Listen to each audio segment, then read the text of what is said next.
Manakkulangara lions ക്ലബ്ബും Ahalya കണ്ണാശുപത്രിയും സംയുക്തമായി നടത്തിവരുന്ന സൗജന്യ നേത്ര പരിശോധന തിമിര ശസ്ത്രക്രിയ ക്യാമ്പ് ഞായറാഴ്ച കൊടകരയിൽ നടത്തും. കൊടകര മനക്കുളങ്ങര ലയൺസ് ക്ലബ്ബും അഹല്യ കണ്ണാശുപത്രിയും സംയുക്തമായി നടത്തിവരുന്ന സൗജന്യ നേത്ര പരിശോധന തിമിര ശസ്ത്രക്രിയ ക്യാമ്പിന്റെ 158ാമത് ക്യാമ്പ് ഞായറാഴ്ച കൊടകര ഗവൺമെന്റ് LP സ്കൂളിൽ നടത്തുമെന്ന് ഭാരവാഹികൾ വാർത്താസമ്മേളനത്തിൽ അറിയിച്ചു. രാവിലെ 9 മുതൽ ഉച്ചയ്ക്ക് 12:30 വരെയാണ് ക്യാമ്പ്.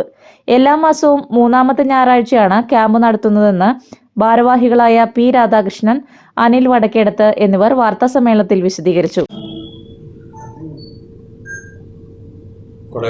മനക്കുളങ്ങര ലയൺസ് ക്ലബ്ബും പാലക്കാട് അഹല്യ കണ്ണാശുപത്രിയും ചേർന്ന് നടത്തുന്ന നേത്രപരിശോധന തിമിര ശസ്ത്രക്രിയ ക്യാമ്പ് 158 എത്തിച്ചേർന്നിരിക്കുകയാണ്. 5475 നേത്രരോഗികൾക്ക് തിമിര ശസ്ത്രക്രിയ നടത്താൻ ഞങ്ങൾക്ക് ഇതിനകം സാധിച്ചിട്ടുണ്ട്. ഇത് 157 തവണ വരെയുള്ള കണക്കാണ്. കഴിഞ്ഞ മാസത്തെ കൂട്ടുകയാണെങ്കിൽ 5550 പേരെ തിമിര ശസ്ത്രക്രിയയ്ക്ക് വിധേയരാക്കാൻ ഞങ്ങൾക്ക് സാധിച്ചിട്ടുണ്ട്. തികച്ചും സൗജന്യമായി നമ്മുടെ നാട്ടുകാർക്ക് ഇത്തരമൊരു സൗജന്യം നടത്തി കൊടുക്കാൻ കഴിഞ്ഞ 2010 മുതൽ ഉള്ള ഈ 15 വർഷത്തോളം ഞങ്ങൾക്ക് കഴിഞ്ഞിട്ടുണ്ട്. എല്ലാ മാസത്തിലും 3ാമത്തെ ഞായറാഴ്ച കാലത്ത് 9 മുതൽ ഉച്ചയ്ക്ക് 12:30 വരെയാണ് നേത്ര ക്യാമ്പ് നടത്തുന്നത്. അത് കൊടകര ഗവൺമെൻറ് LP സ്കൂളിൽ വെച്ചാണ് നടത്തുന്നത്. ഈ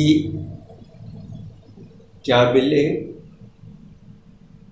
ഇത്തരം ബെനിഫിറ്റുകൾ, ഇത്തരം സൗജന്യങ്ങൾ എല്ലാവരും, നേത്ര സംബന്ധമായ അസുഖങ്ങളുള്ള എല്ലാവരും അത് വേണ്ടത്ര രീതിയിൽ പ്രയോജനപ്പെടുത്തണമെന്നാണ് ഞങ്ങൾക്ക് അഭ്യർത്ഥിക്കാനുള്ളത്. ഈ ക്യാമ്പിൽ സർജറി നടത്തുന്നത് തികച്ചും സൗജന്യമായിട്ടാണ്. ഇവിടെ നിന്ന് ശസ്ത്രക്രിയ ആവശ്യമുള്ള രോഗികളെ അഹല്യ ഹോസ്പിറ്റലിലെ പ്രതിനിധികൾ വന്ന് കൊണ്ടുപോയി സൗജന്യമായി സർജറി നടത്തി തിരിച്ച് ഇവിടെ തന്നെ കൊണ്ട് ആക്കുകയും ചെയ്യും.